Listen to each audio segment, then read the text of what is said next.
had essentially we had 3 of our 4 full-timers turn over. So we have all new staff, and our full-time department, just 1 person is retained. As you know, Tom Ash is retiring in the end of this month. And we just hired John Hallen, who is one of our call firefighters, who replaced Tom in spot now. Not in all his other skills, but so that's a large turnover. In addition to it, we've hired a whole bunch of call firefighters. And so as you'll see, our longevity has decreased, like all that kind of stuff has decreased, and we don't have the experience that we used to have. Make no mistake about it, the Topsfield Fire Department is a 24/7 department. We're required to respond to emergencies 24 hours a day, 7 days a week. And it is time that we staff that. So to be honest with you, I came here, in my mind, I came here to ask for 24-hour staffing. And I have a bunch of different ideas about that. But I understand the process, I respect the process, and I'm trying to be fiscally responsive. So one of the things that I did in the budget was look at staffing the fire station with 2 people from 6 p.m. to midnight within the guidelines of the budget. So not asking for any more additional funding, but moving different programs around to do that. And I've had, that would all be subject to collective bargaining, but I have spoken to both union presidents to start that kind of conversation. 1/3 of the calls that we receive at nighttime when the station's unmanned, and that puts all of us at risk. So I won't do all those number things now, but it's a trend, it's a national trend, it has nothing to do with Topsfield. And we need to respond to that. So that's my first programming change, is to look at staffing it. So right now the station is staffed 6 a.m. to 6 p.m. every day by 2 people. So those people work 4 days on, 4 days off. And with the onset of Jonathan Hallinan, they'll work staggered. So every 2 days someone will switch. So they'll remain 4 days on, 4 days off, but their partners, every 2 days they'll have different partners. To me, that I worked for 10 years with the exact same person every single day. You get stagnant, you get comfortable, you get not dynamic, and so I always wanted to do that when I was working as a firefighter full-time. And so with the support of that bargaining unit, we're really looking forward to doing that. So it doesn't change anything except their faces will change every 2 days, and they'll have different partners, which only is going to help everyone, I think. So that option is no additional people, you're just staggering? Yeah, just staggering, yeah, and that's easy to do when Jonathan comes aboard. Okay. So anyway, and then in the nighttime, one of the things that we looked at was at the last town meeting, there was money put aside for $50 a night for 3 people to cover, to say they will respond at night. And we knew that was a step in the right direction, and I can document, I'll show you how that hasn't worked. So right now I have 1 person that does 3 nights a week, but that's it. I don't have really anybody else that's taking advantage of that. And there's many reasons for that, the same reasons why they don't come on calls. They're doing other things that, that's a small amount of money to commit to a large amount of time to respond, and that kind of, those are the kind of things that kind of stand in our way. I have a bunch of paperwork, but I wanted to make sure that it's really important that we move forward, move past all the other stuff that has happened, and staff this department appropriately. There are 3 different committees picked by the selectmen over the years to study the fire department, the ambulance service, all that kind of stuff. All 3 of those committees recommended and recognized the problem with the not being covered at night and the lack of guaranteed response. And so this is my attempt to do that. The other thing that I did ask that was extra in that is that Friday and Saturday nights are particularly difficult. So I did ask for an extra $44,000 split between the call and the full-time to staff Friday and Saturday nights from midnight to 6 a.m. So essentially the station would be manned from 6 a.m. on Friday morning until 6 p.m. on Sunday night, so that the weekend would be covered. Our staffing is so light.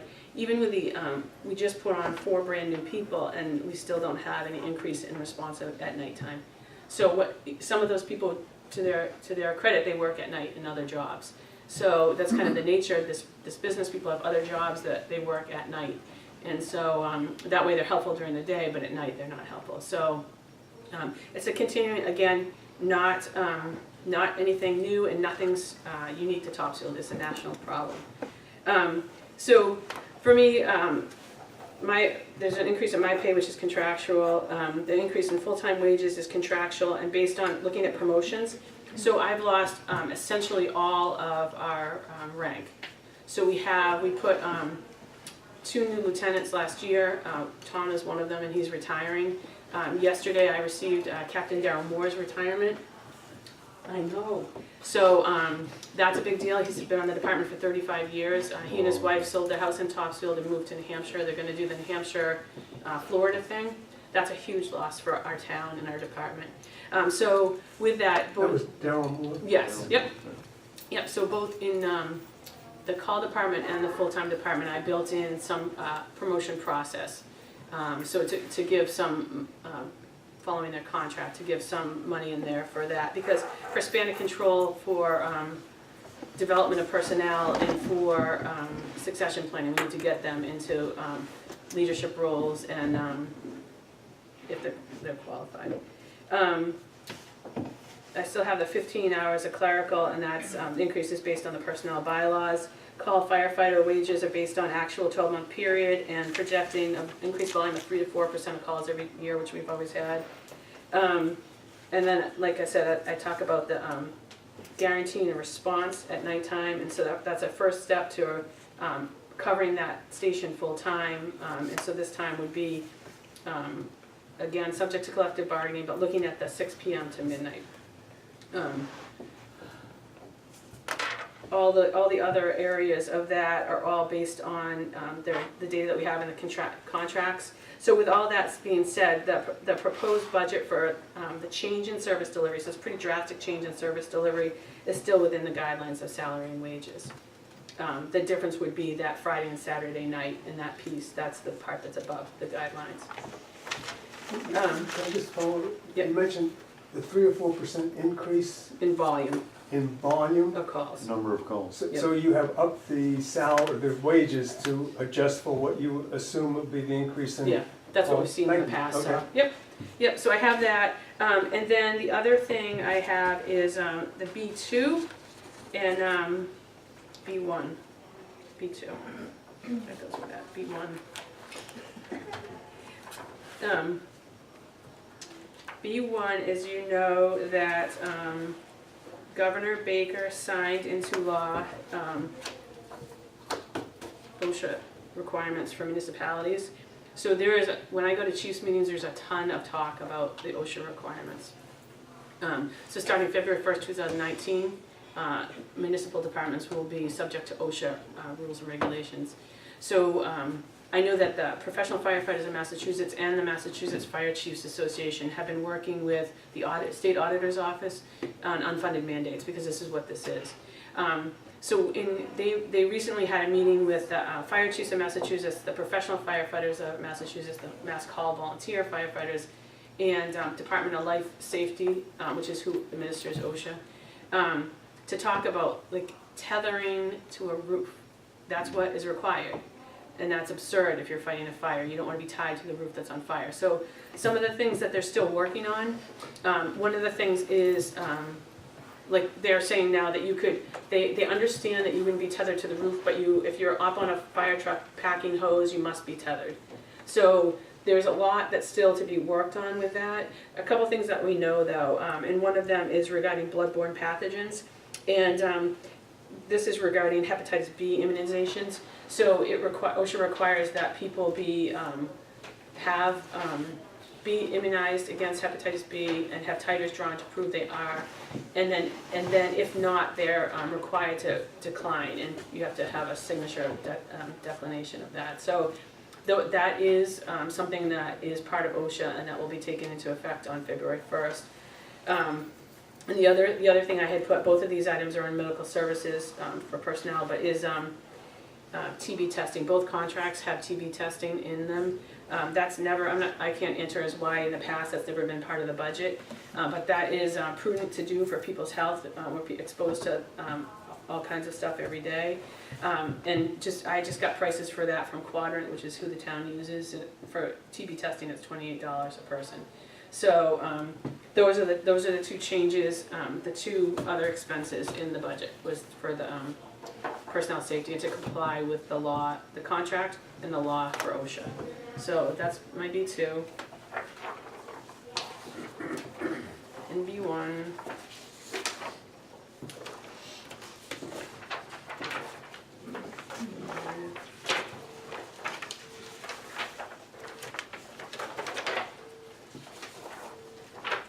Tell me a little bit about your new proposed banning schedule. Yep. You're gonna have two at the station Yep. during the day. Yes, stay the same at day, and then the nighttime would be 6 p.m. to midnight, 2 people. Okay. So we would be, are we uncovered? Yes, From midnight to to 6? 6 a.m., yes. Okay. So in the wildest dreams with perfect worlds, I would ask for the whole thing. And I do believe that's where we'll ultimately get, whether it be with ourselves or regional approach, but, Well, maybe that's where we should get. yeah, I don't disagree at all. So are we having a problem now then at night? Yes, With yes. coverage, so you can't get to people's house, nobody will show up? or That's anything? right, this is the first time actually I can document that we have had calls where nobody from the fire department went to calls. So that is, for me, is disconcerting, because we continue to have a lot of calls for service. We have a lot more medical calls, we are transporting a lot more in our ambulance because of different reasons, whether they be the transporting ambulance isn't available, or we get called mutual aid to somewhere else. So there's a lot of opportunity for, we're just much busier as usual, as our usual calls are going up. But the problem remains at night. If you're, you have a job as a lawyer or a CEO of a company, you have to be shut for that day. So that means you can't go and, out at night. So that is the main thing. And so what they've found is that it makes much more sense to, if you can plan on, you can plan 6 months ahead, I'm gonna be working this Saturday night. That's much easier to get people to commit to that rather than haphazard, will they come or won't they come? All the groups that have studied the fire department have recommended that, and it then at least gets somebody eyes on the situation, and then it can call for help. That's really what it's about, is so, if you get to the house and it's on fire, you can call for help, and obviously we rely heavily on mutual aid for pretty much everything, because there's only 2 people in the station. So, So the paying them $50 to be on call, and they knew that ahead of time, that was planned, so they knew which nights they were gonna be scheduled? yes, And they still weren't Yeah. interested? yeah. So this new approach to get coverage is to do what? How is that different than They paying would them the $50? They would be in the station for that time, and they'd be Physically. paid their hourly rate for that time, yep. Yep, so, that way, then they could think, I'm gonna come Monday night, but I'm not gonna come Tuesday, Wednesday night, or Thursday night, you know what I mean? They can plan it more accordingly, and, that also, when I sent out that, kind of umbrella net to get call firefighters, I got a lot of applications from people that wouldn't be able to be call firefighters because they live too far away, to make a difference, like coming to a call, but they could certainly do, per diem or like scheduled shifts. And so I do think the dynamic, the vision, everything is changing for the fire service. And we've seen this in the towns around us, that's what they're doing now. So it would give us a larger pool of people to pull from too, that we could, because there are people, I already went through when I tried to get more call firefighters, which we've just put on 4, which is amazing. That is really remarkable that we were able to find 4. But, I wrote letters to every firefighter, every EMT and paramedic that's licensed in Topsfield. I went to our interns, I went to our explorers, so we've gone to all different creative ways to get people. They're just not, this is a different job, and they're not just typically, people don't live here that do that too, so. So the 4 new call firefighters don't do evenings, they just they're on call during the day? No, they're on call all the time, they just don't happen to come, they haven't been coming at night, but some of them work at night. I mean, I can't ask that personal reason why they don't come at night, but, and like I said, if your job is to be you know, a teacher or a nurse or something, you have to be on for your job, so you need to sleep. So, it's just the way the system is set up. It's not like it was the old day when there's only like 300 calls a year. Right. So, Are they ever on call during the day, or they can, they're. do you need them ever during the day, or is it really the nighttime that you need them for? Yep, yes and both. So that is something that could be looked at down the road, is to manage, like we've done it in the past, still alarm, where you would only have to call people, come in if you could call for them. So otherwise the call, if it could be handled by the people in the station, you would do that. And then it wouldn't, it would save you a little bit of money on the payroll. In the past, we've tried that, but it hasn't, they're not coming anyway, so it doesn't. And Northeast isn't coming either? Yeah, they're coming if they can. It's the same parameters that we had set aside with them. The fact of the matter is, I use as an example, in September, my dad fell and broke his neck and had a head bleed and had to be transported from Salem Hospital to Mass General. And Fallon Ambulance, which is a large ambulance company, they couldn't transfer my dad. So they dumped it to Cataldo, which is Lyons Ambulance in Cataldo, Atlanta Cataldo, a huge ambulance company. They didn't have time to take my dad. Northeast took my dad. I didn't call them. It was just the way it went. So the whole system is so busy that's by nature of what's happening. So you know, that's kind of what we knew that would happen. And Cataldo's calling us more for the town of Boxford, which is the right thing to do for the health of people. So it's just kind of the cost of doing business. And then in addition to, you know, we have a lot more alarm systems, carbon monoxide issues and things like that. So it's busy on both sides. So So if we get calls to go to, say, Boxford, and you guys go over there, we're bearing the expense for the other towns, and then we have to staff up to cover our people who have gone to other towns? it depends. It depends on what it is. So for instance, if it were, in general, yes, and same for them. That's why it's called mutual aid. So if they're coming here, which oftentimes they do, they're footing the bill for their people to come here.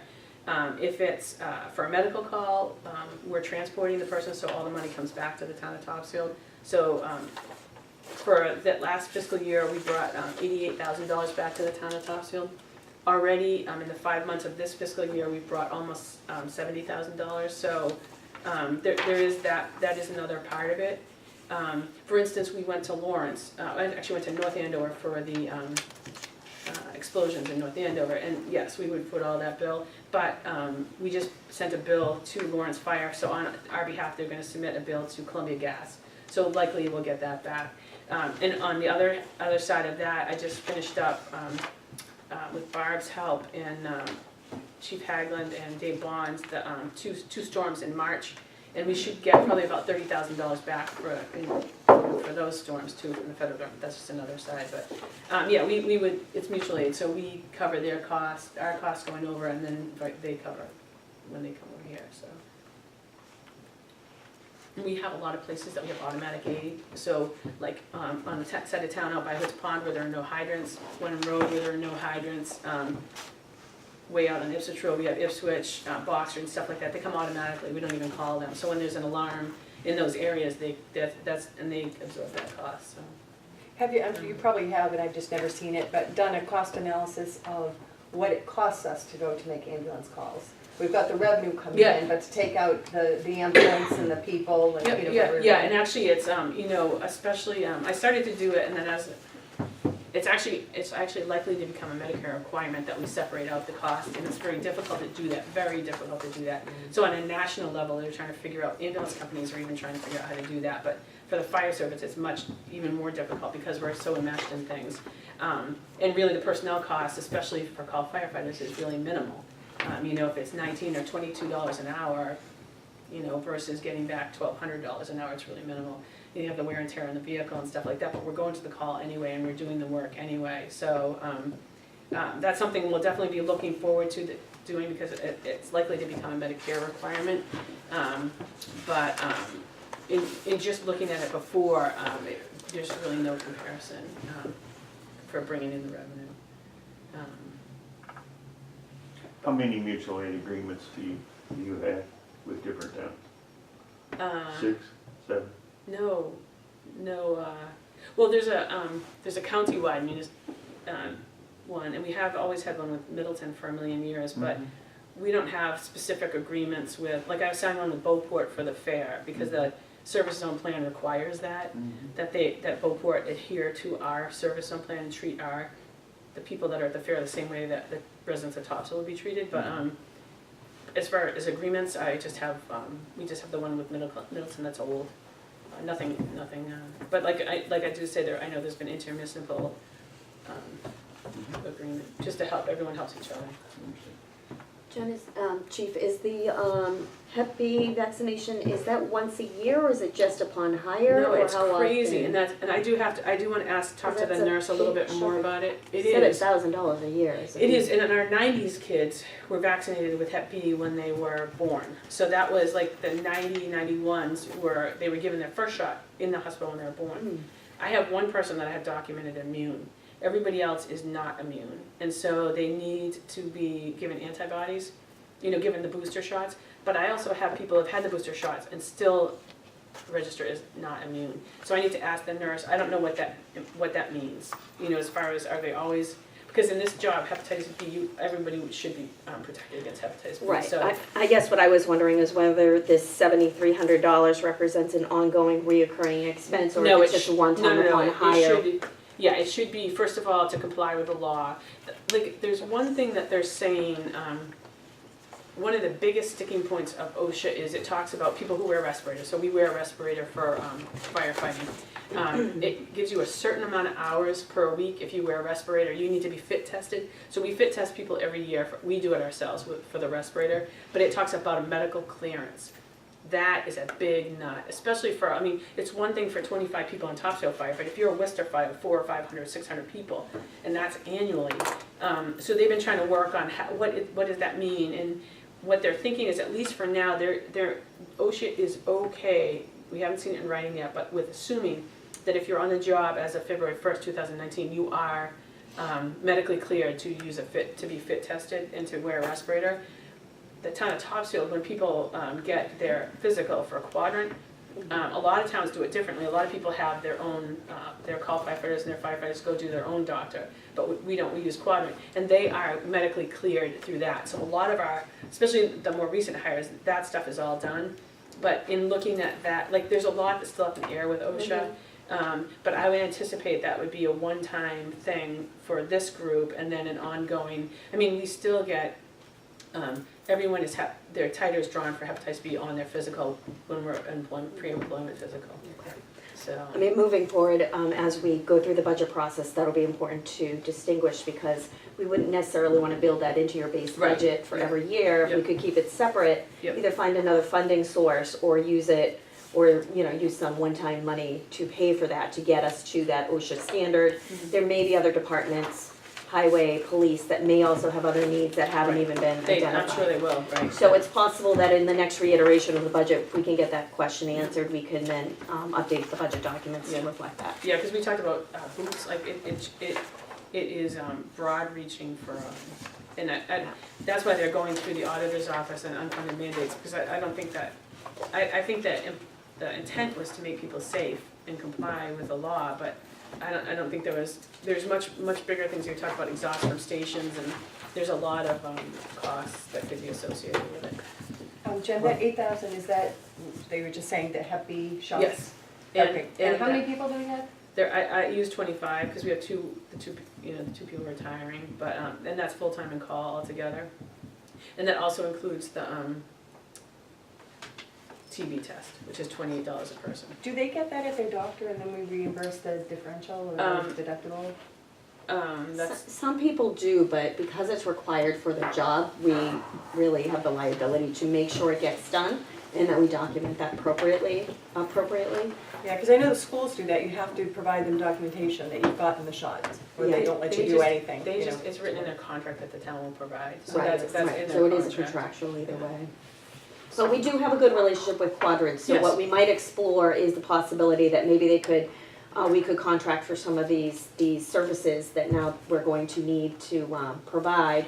Maybe they can get us some better rates, so that's just what I was pointing to in terms of, this might be something we can work with as we progress with the process. And we can definitely make it, like, in that case, a group, like, we can put them everyone together and they could come at one time, like, we can make it if there's a, I don't know if they have a visit fee or whatever, but we could definitely make that more streamlined. Yeah, it's like 300 a person, that's pretty pricey. Well, it's 28 for the, TB test, and then you have to have for the Hep B, it's a titer, $40 titer before, $40 titer after, and $90 for the shot, for 3 shots. That's the stuff. So you have to get the flu shot, essentially you're saying nobody has the immunization, you only have one or something? For So- hepatitis B? Net it out, how much do you think roughly it would cost to do the immunization and the flu shots and the testing for all the people that we currently have on staff? I never talked about flu shots, I just want to be clear, I'm not talking about flu, I'm talking about hepatitis B Yeah, and TB. Whatever they are, whatever we have, whatever Um, we need for OSHA, the new thing, Yep.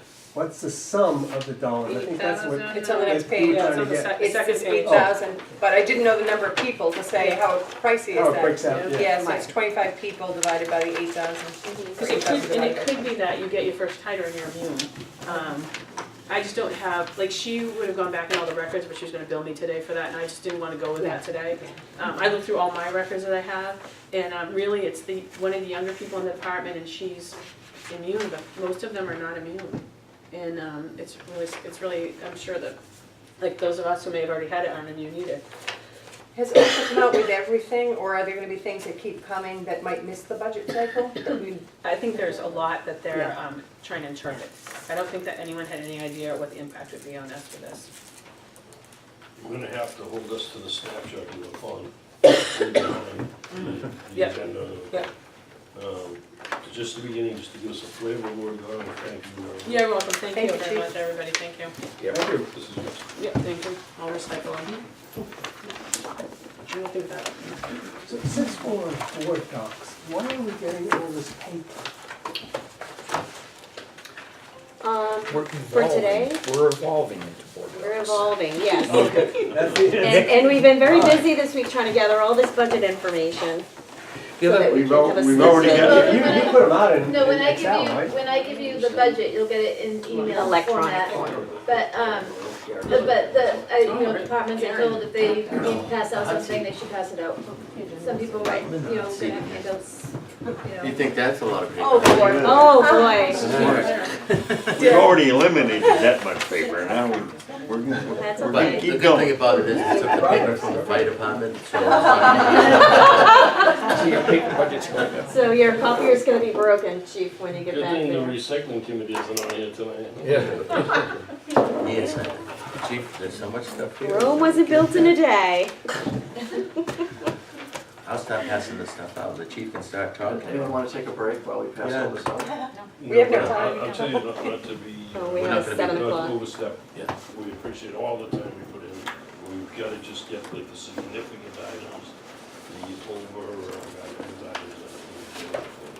We'll see you again. We'll make it quick. We'll just pass these out, you guys can review them later. This is just preliminary stuff, we want to get the high points. We're all set. This is our submitted budget, so you'll have the time to research it. When you come back again or whatever, you'll be able to. I don't know. Are you okay with Are you sure? positive. Got plenty here for you. I'm sorry? Can I get a copy of it too? Sure. Surely there's a forest in northern Canada that's in mourning right now. And this Where did our friends go? Oh, they're sitting on a board table down. No binders this year, I think. What do we, what's the difference between this one and the last one? The base budget, gotcha, okay. So what you have in front of you are 2 separate budgets that we're showing you. The chief is gonna explain both of them. I'm sorry. Because one's base and one is not. It says in the bottom, if it's in, Could do. there's a base budget and then there's a 2022 new item. If you look Did we at get a the second bottom, read one, or this is all- bottom right hand corner tells you what the budget is. The one budget. Okay, there's 2 different B1s, so. Yeah, this is the Before second. Is that we, one by one or? There's, I have this one. No, I don't have this one. No, there are 2 different B1s. You got 2 B1 because you got 2 budgets. It's okay. Yeah, I was saying 20,000 and one was blank at the bottom. So,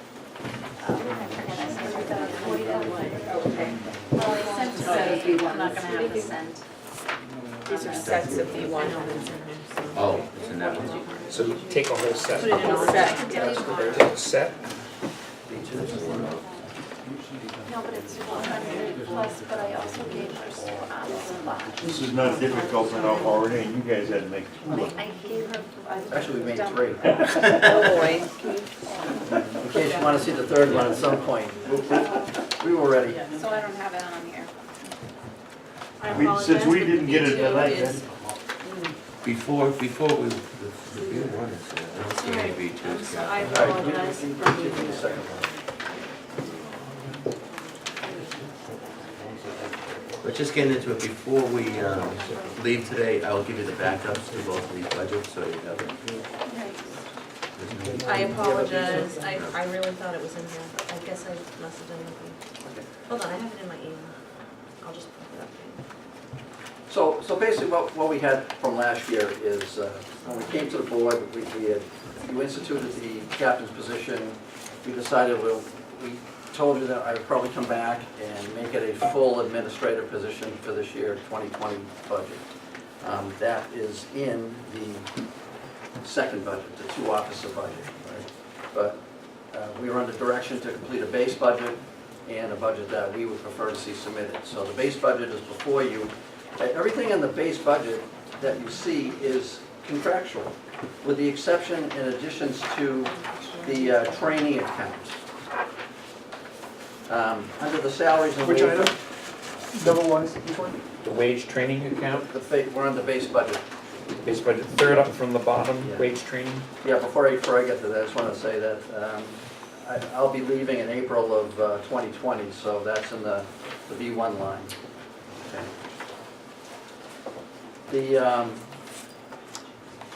The other monies in the salary line, the wage line, that is not contractual, I shouldn't say it's partially contractual, we're asking for an increase in, as you see on the B1 form, it's related to training.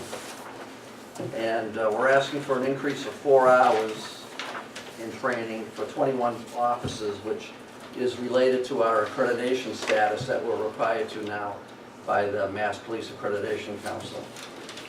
Also, a one-time shot of 8 hours for 6 officers for our breath test training, and our instructor costs for all the full-time officers and reserve officer training at an amount of $62.81. Then the $39.55 is contractual related to increases throughout the contract.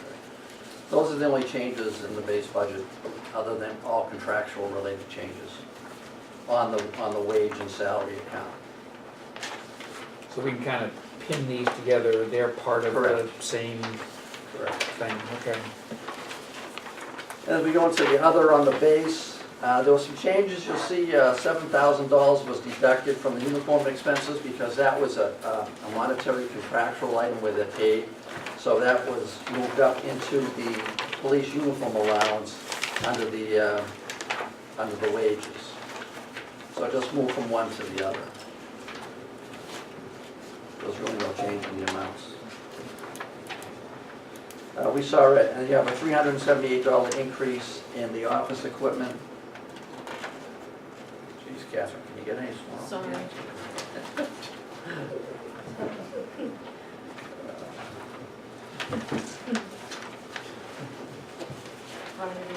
Yeah, can you, okay, just explain the $378 increase in the office. Oh, that's the changes in Yes. the.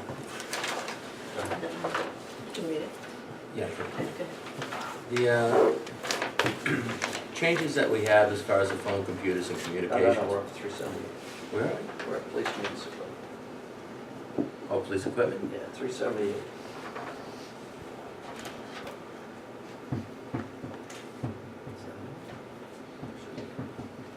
Oh, wait, sorry, hold on. We were so organized at the station. I know, It was I'm unbelievable. sorry, blame it I on me. apologize for this, we're usually not this. It's blame on me. 52,500. 52,500, here it is. Okay.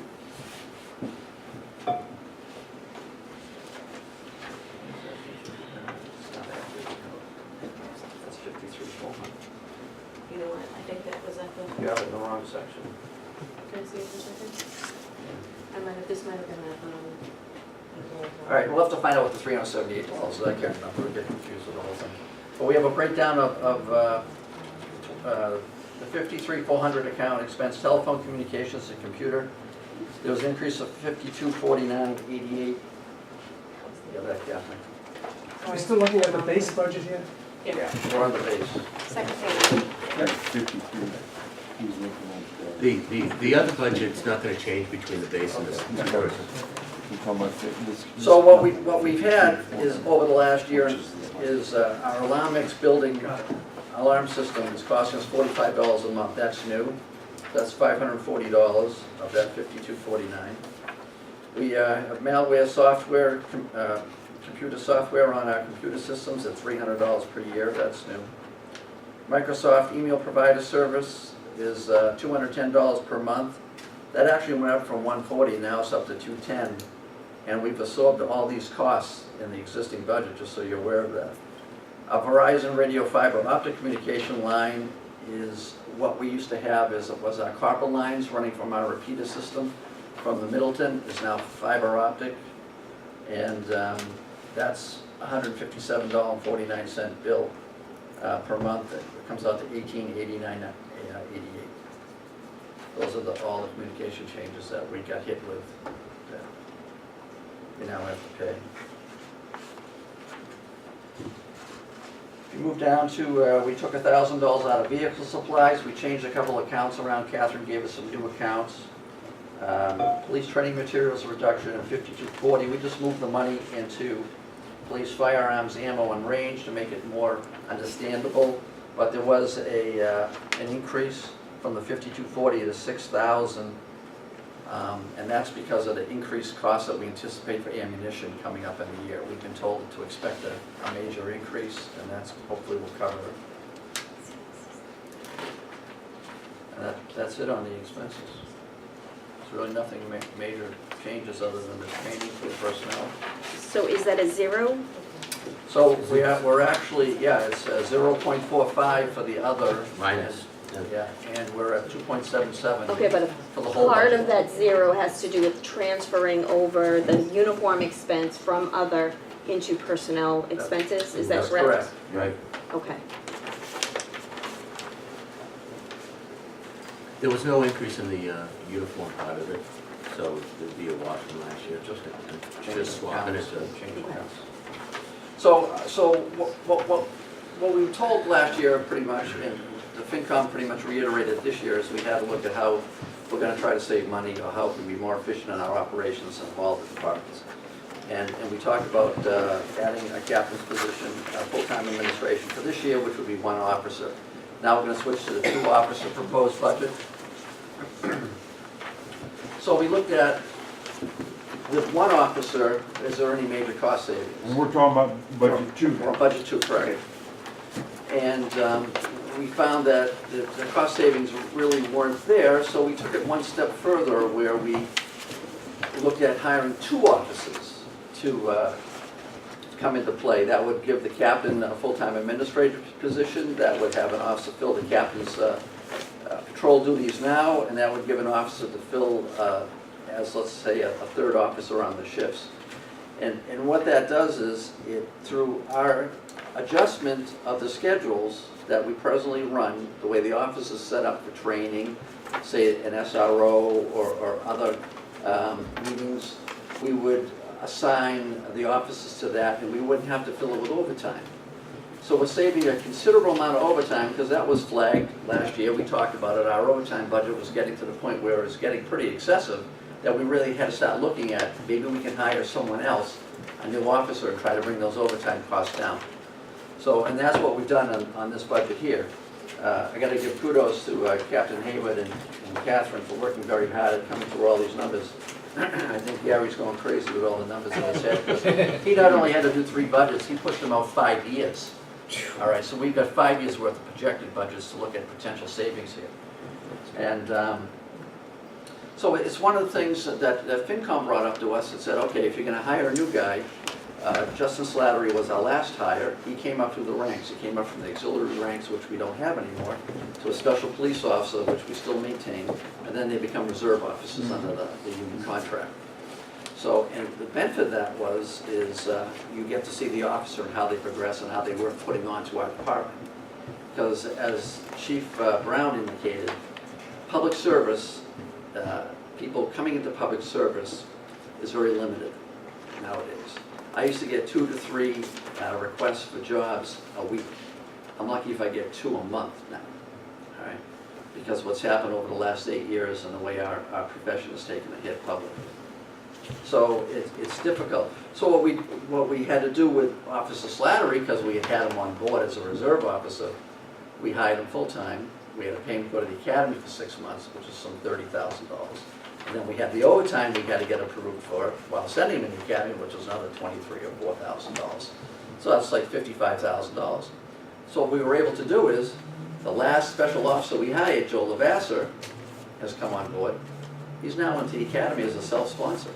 If he went himself, that's $55,000 we don't have to pay for, because he's going to come out of the academy in April, and hopefully no one steals him from us.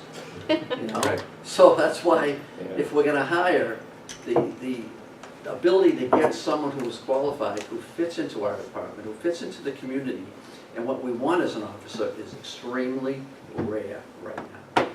All right, Lynn went through their whole list of officers, and they wiped them all out, because they didn't have anyone who was qualified. So they had to retest. They have to bring another group in. All right, and I'm hearing this throughout other departments as well.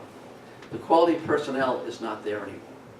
All right, so do you take substandard personnel into the police field, and we go back to where we were in the 60s and 70s, and it's going to take us 20 and 30 years to recoup from that? This is what we're in a vicious cycle right now. So when we have an opportunity to put someone on our department that fits, that is qualified, that is good, I don't want to lose this. So when you look at this budget, take that into consideration as well. Also, if you have some reservations, if Gary would be more specific into the cost savings because on the shifts and how it's done. But if you have some reservations as well, I don't know if I want to put 2 guys on or not. We may have to lay off if all the cost savings aren't totally there. I'm leaving in April. If you hire 2 guys and I leave, and the normal progression would be to support Captain Hayward for my position, that's through attrition. We just gained one position. You don't have to lay anyone off. So that's something also to think about as you consider this budget down the road. If that were to occur, Chief, you would not be looking to replace the captain? No, because we would hire 2 patrol officers, and say for some reason the monetary savings weren't there, and you say, okay, we have to make some cuts, we'll lay off a patrol officer. You just wouldn't have to hire 1 officer because I'm gone. You don't fill the slot. When were you envisioning hiring them? No, well, we would hire it if this went through in July. We would have 1 ready to go, and also the second position that we're discussing is currently an academy that Joe is in now, going on. There's a lot of self-sponsors in there going through, and we're gonna have a pool of people that we could potentially hire right off the bat that are full-time academy trained, and once again, not a cost to us. So that's the other aspect that FinCom brought up last year, the fact that maybe looking at a lateral transfer, which is always debatable who you're getting on a lateral. But look at What's these a lateral people, transfer from a different department? either Right. from a different department, or we look at someone who is self-sponsored and is already a full-time certified officer, but has not been hired by any department. So there's a few of those, and the NPTC has just started a list, so we can actually ask them for a list of all these officers now. that are trained. So we could, hopefully, if this went through, we could pull a 2nd officer off that list. And again, save But you the won't other have the advantage, 55,000. but you'll miss the advantage that you have now of a reserve officer. You get a chance to work with them, understand how it fits. You've got a chance to see how the department works, to see like, you miss all of that when you do the lateral. We would. Unfortunately. We would But hope. currently our reserve force is such that the majority of them are not looking for full-time employment. Okay. And it's getting to that point, where we have to look somewhere else. Were you looking to add the 2 people to reduce overtime, or because you find some gap in the field? Well, that's why I'm excited that you said that. Quite honestly, the only thing that we really have any control, sort of control over, is the overtime and things along that line, that come with the overtime, the training sometimes. But overtime is the biggest factor that we can try to control or save some money on. Contractually, our budget, 80% of it is contractual, so there's not too much that we're gonna be able to do.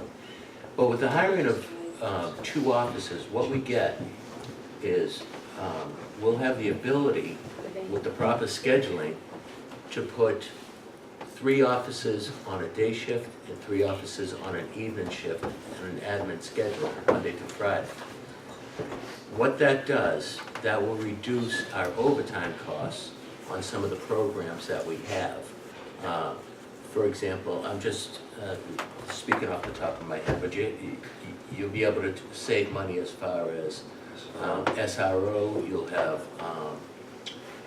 the sex offender registry, things along that line that we currently budget for, we'll be able to do on those 3-person days without incurring the cost of the overtime.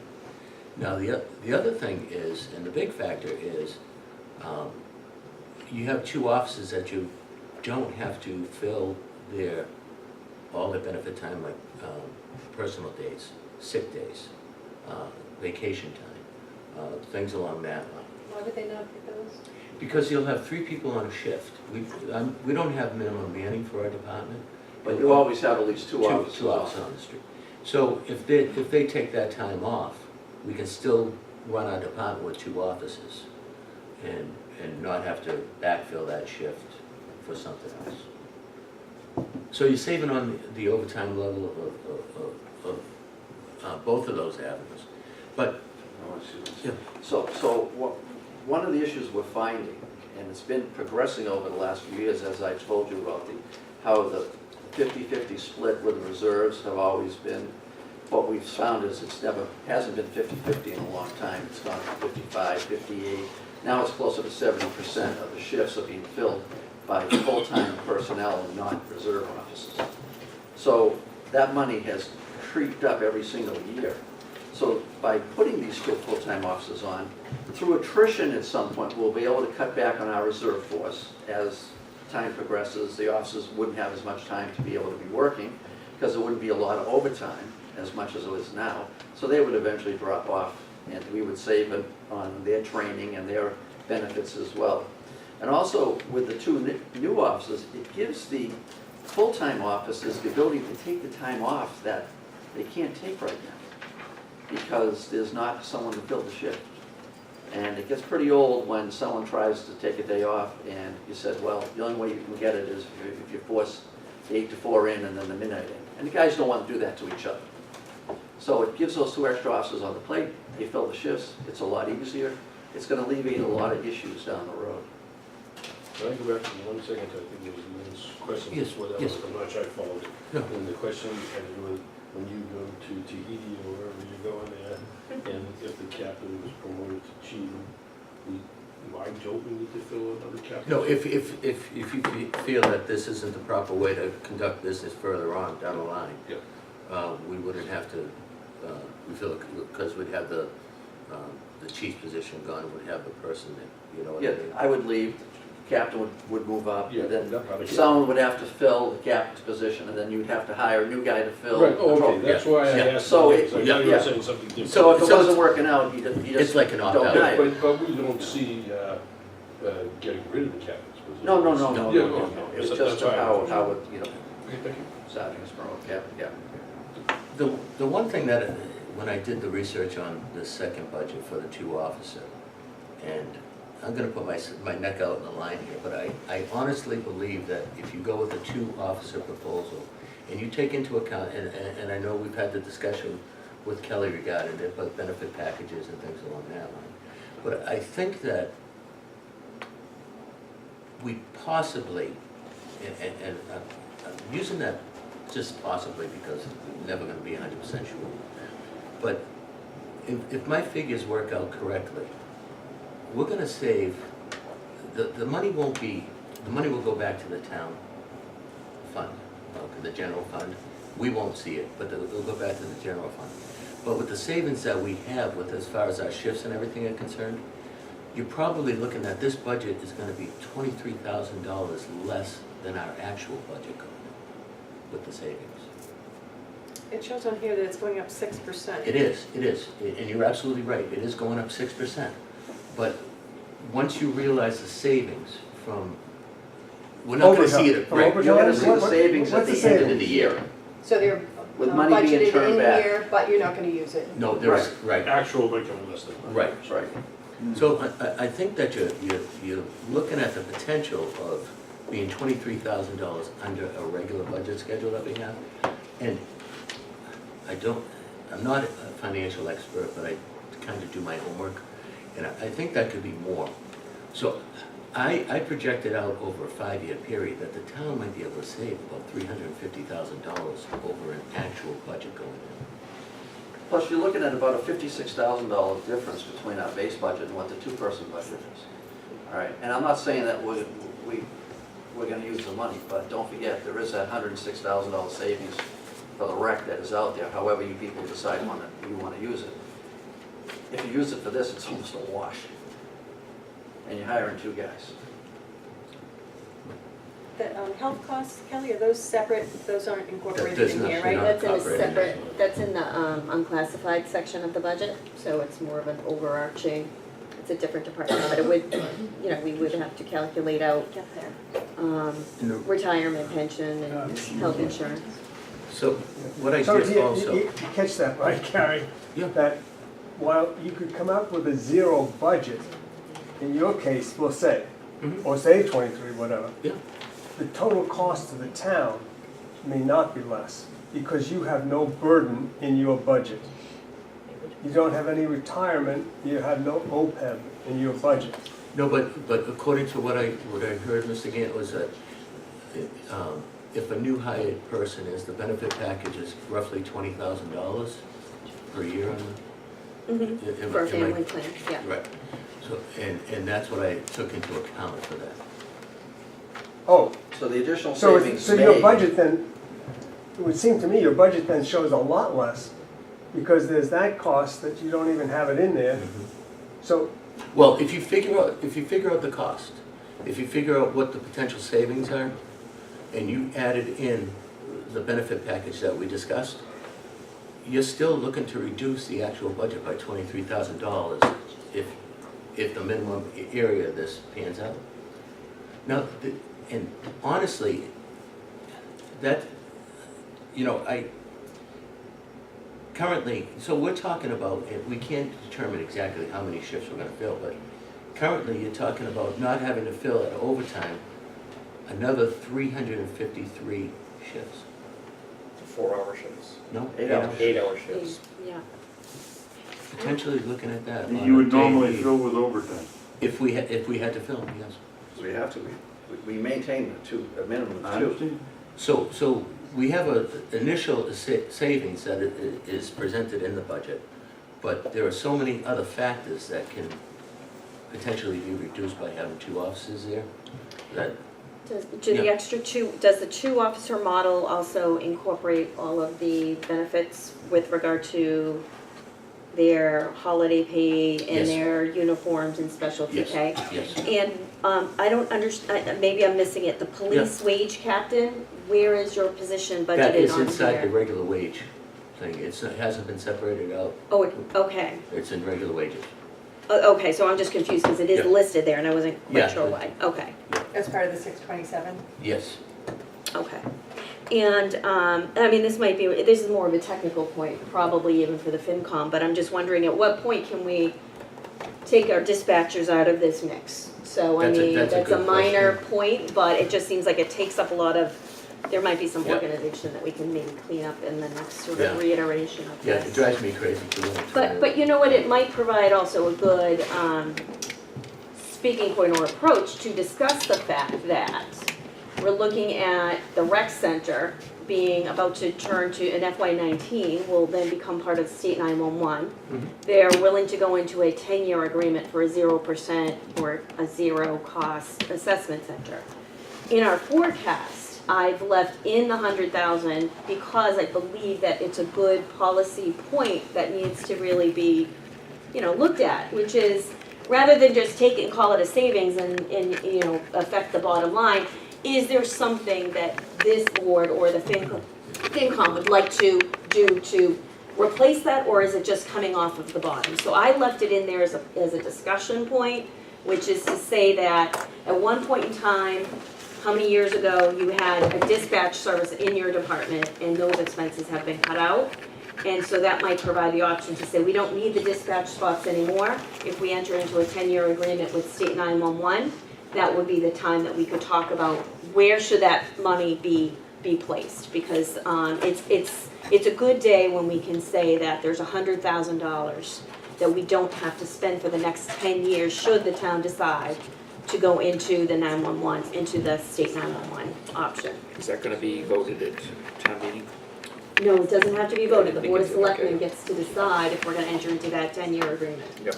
And I just did a real, it's not an envelope, but we call it an envelope, back of the envelope calculation that the overtime savings and the quantity you mentioned, 350 shifts is in the six-figure savings territory. You're well into six figures. Right, potentially, right? Potentially, yeah, and it's 140,000 if it's $50 an hour. That's what it's proposed. Well, Then in that case, so yeah. you're probably talking $125,000 to $150,000 savings in overtime. That If all the cards. helps a All lot. right, this is just, I'm just giving this out to you, this is the backup for the two-person budget with all the Give them more calculations. idea, a little more Okay. research. Okay, so I'm gonna step in here. Yeah, we'll go. You know what we gotta do, or look at the clock. We're gonna spend many hours together. Sure.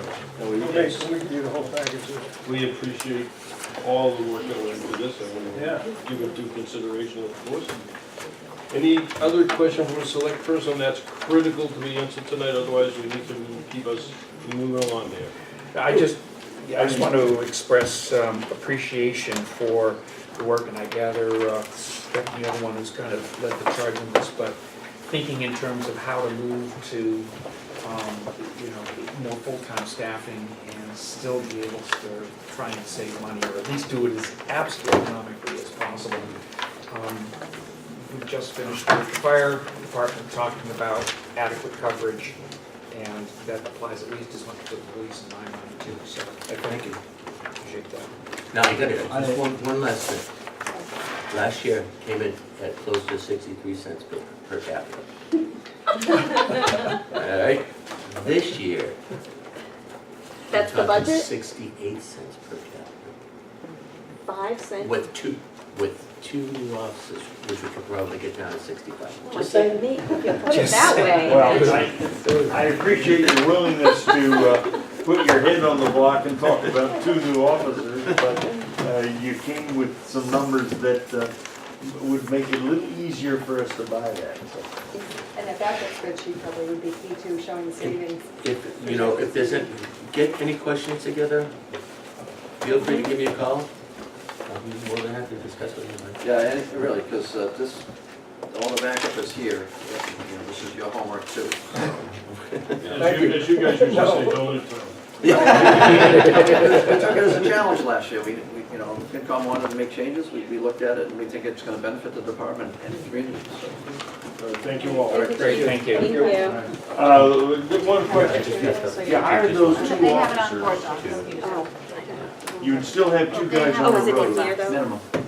Minimum. So What do you put me got? out then. We still wouldn't have anybody in the station. Or I have it. Well, but it's well, mine. yes, you would. When start Yes, one. you would. I don't know. Because If I that package or just a town administrative hall. line on evenings Just would the be ones that with the third stick officer. out. They would be there So as this well is as my on the little road. cheat sheet that you didn't like. So we would have that flexibility well, that's- increased. Oh, that's, no, okay, I didn't get you doing anything. Having somebody in the Reflect on station it. at You don't night have to show is it. a real You plus. can No. just answer that. It does. No, it's on good. What's the first one? Just want to check real quick, just so you understand, So the moderator should. on overtime No, I'm part of just this. go through, Yeah. what are the big ones? You keep the big ones. Here. I know, that's, Let me see if it's going to roll it up. I think Okay, just, you're gonna have to, walk me through this one. well, So the first one is the town hall department. well, Well, what are the easier ones, though? Say So- cable. do you want me to do it? Why don't, so what we're trying to do now, because of the time, Oh, we're trying I to, didn't yell at the area, but most of those categories that you see there will have a savings to them on the overtime. I'll just go through And that. just like the others are, Yeah. they can go and look it on their board doc. Appreciate it. Oh, yeah, that's what I'm gonna do. Thank you very much. Have a nice holiday, everybody. Thank you. Thank you. Awkward. That's fine.